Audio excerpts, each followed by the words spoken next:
So April and deer hunting, not exactly two things that go together, but today Justin Hollandsworth is joining me on this video, and we're going to talk a few things that are essentially going to help you get the job done come fall. You know, one thing I didn't mention in this video that I think is definitely worth mentioning with our crowd, especially anybody looking to travel or maybe drives a great distance to hunt, is the price of gas. And it is substantially up. And so accounting for that, I think in this video is something worth mentioning.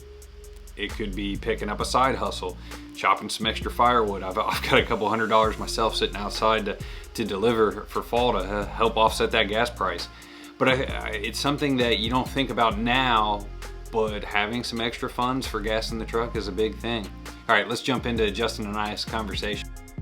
All right, so Justin, April comes around on the calendar and it is not at top of mind for anybody to be a whitetail hunting month or a heavy prep month, but I would say it could be underrated. It might be overrated in my mind, but where do you fall in April in the calendar of the whitetail calendar?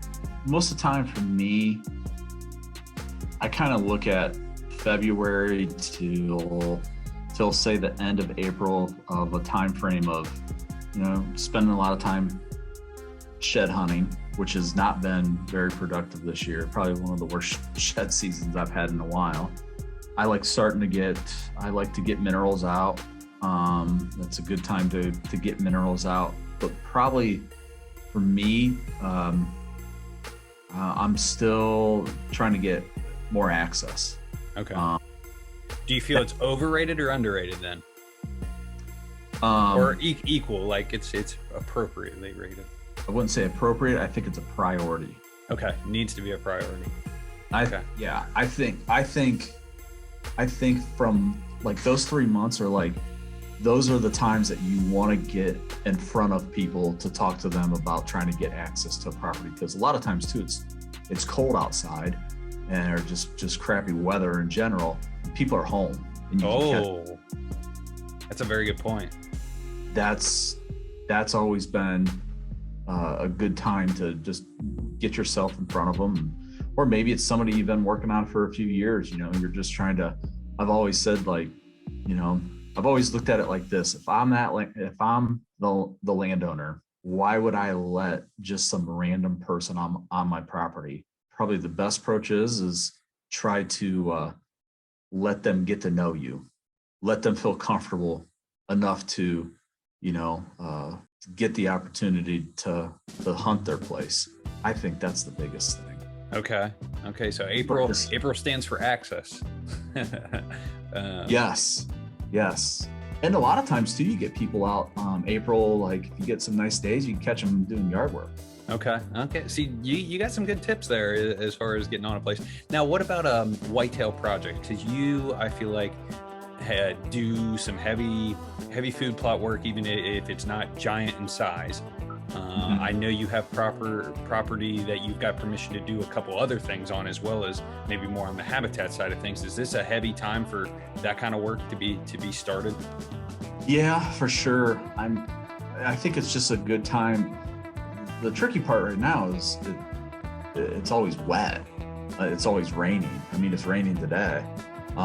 So it's, just trying to get in there, maybe it's a new plot you're going to put in, you want to get it brush hogged. I don't really put a whole lot into like spraying anything yet. Okay.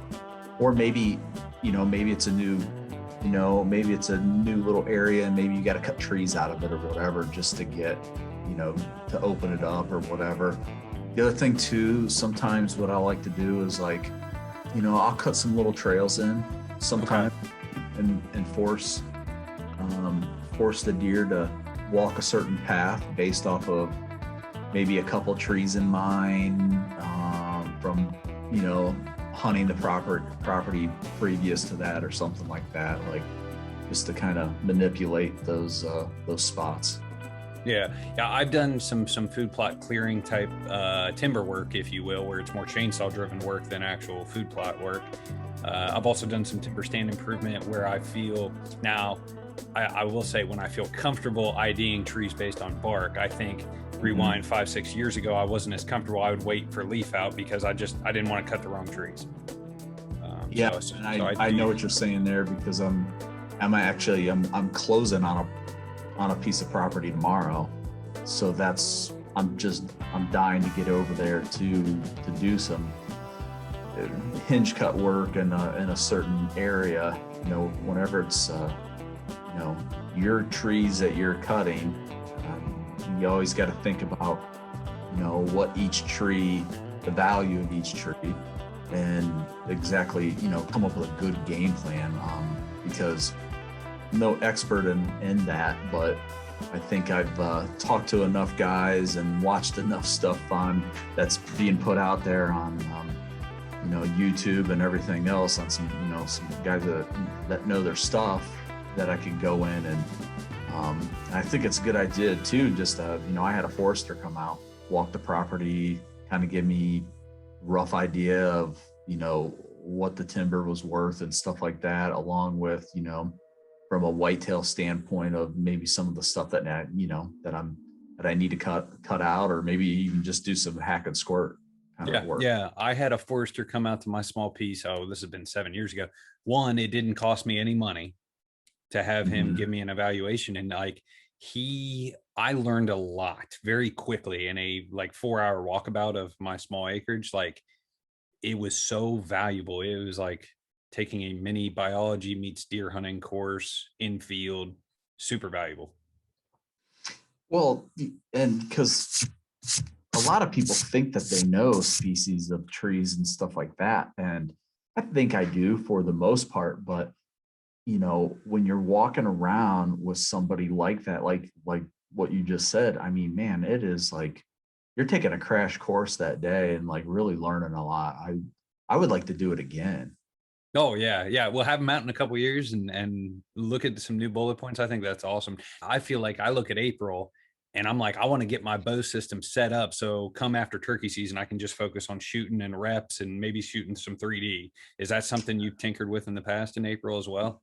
Well, last year was a big year. So for a couple of years there, I had target panic so bad. And, you know, and I just started thinking to myself, I'm like, if I don't fix this, I'm either going to miss a big deer, or worse yet, I'm going to wound one.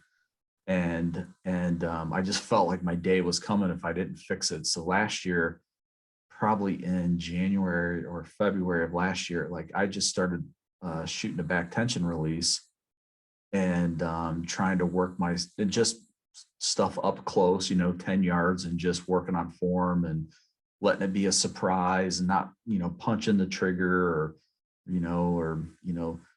because I was getting stuck with the pin at the bottom of the target. And then once I got the pin up there, then I was punching it, and I worked my way out of that. Now this year, just so I don't get back into that habit again, what I've done is I started to slowly do that again, just shooting a target in my basement at like 10 yards and just making sure that doesn't, you know, develop again, because boy, it sucks when you're in it. Oh, I'm sure. Oh, in the course of the year, if I blink here in April, it'll be July 4th, and I'll be like, oh man, like I was going to switch arrows, or I was going to shoot a new broadhead. And now I feel like when that time comes, I want to be focused on some glassing missions, some trail camming. Yep. I want to be doing those summertime activities. I feel like April, I'm looking at it to maybe set myself up for a good summer, if you will, or you know, being able to maybe even go fishing in the summer because I've got some of my bow ready to go and stuff like that. So I definitely think that's worth mentioning. I think too, it's like a good time too, is just I'm gonna elk hunt again this year, and just, you know, I've been thinking about, you know, trying a new broadhead, you know, and kind of testing those out, or looking and watching reviews and stuff like that to see, you know, what's good, because the elk hunting thing is new to me. So I'm learning everything. Trying to get better at it. Yeah, and it's like it's not like here, and here at home in Ohio where we have whitetails at our back door. It's like we basically get 10 days to go at it out there. So I want to have everything, the best situation I can have with all my gear set up so I can go out there and eventually shoot one. Yeah, that was actually my final bullet in this like mini April segment was out of state hunts or planning a hunt for the fall. So I didn't know this until we pushed record, but so you have an elk trip, and I got to believe that is something that is a priority that you kind of have to chip away at that list almost all year. Yeah. We went last year and went and hunted some public ground out in Colorado, and we're going to go again to a different area out there and hunt some more public. Like I want a different, I learned last year that the tent that I had, I'm like, I don't care that much for this tent. So I'm trying to research and figure out what tent I want to use. And I figured out too on that first trip out west is like, once you pack in like 8 miles and you set up camp for an entire week and you're sleeping onto your tent for the week or whatever, you figure out too of all the stuff that you don't need. Like there was a lot of stuff I shouldn't have brought, but at the time I felt like it was the thing to bring. But now looking back on it, like a lot of those items won't be coming along this year. Okay. Are you doing any planning of your out-of-state whitetail stuff, or is that more of a priority come fall when you figure out what you got going on in your home state? No, we have a lease with me and some buddies have a lease out there that you've been on and hunted. Most of that, well, one thing out there this year is they timbered a bunch of that out. They timbered both farms out there. So we went out there and checked it out not too long ago, and just to see what it was looking like. But we did a little bit of food plot work and stuff like that. But the one thing I do want to do this year, because say you had that, that perfect whitetail season where all the stars lined up and you knocked both of your bucks down, you knocked your buck in Illinois and knocked your buck down in Ohio. I would like to have like something in Kentucky or Indiana in my back pocket, so I get the chance I can take off and run to one of those states and maybe jump on public, or maybe do a little knocking on some doors and just try to get on something. Okay. Just to feed that addiction. So sitting there during December and January going, God, I wish I had a buck tag in my pocket. That is something I wish I would have done at age 19 or 20. We only have the one buck tag, so I was letting a few bucks walk that I would have learned a lot had I pulled back the limbs and potentially harvested. Mm-hmm. And I look back at that time and I wish I'd have had 2 tags just to kill one buck and maybe chase another, because I'd have learned a whole lot more. Well, I did that one year. I killed a buck. I hunted one day in Ohio and I killed my buck. And so then I'm like, oh gosh. And I had an Iowa tag that year, and I was like, well, I guess I'll just wait till November. And in between there, I filmed a buddy shoot a good one. And so I'm like, I was just dying to get back out. And then I went to Iowa and I hunted for like 3 days, and then I killed my buck there. Oh man, yeah, you had the lucky clover working. Yeah, but there's a lot of season left, and there's some good states that are close by, and I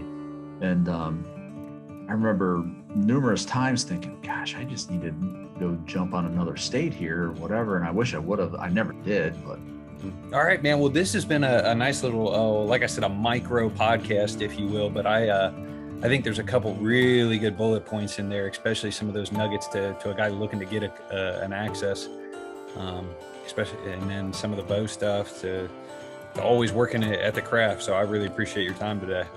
Hey, no problem. I'll do it anytime for you, man.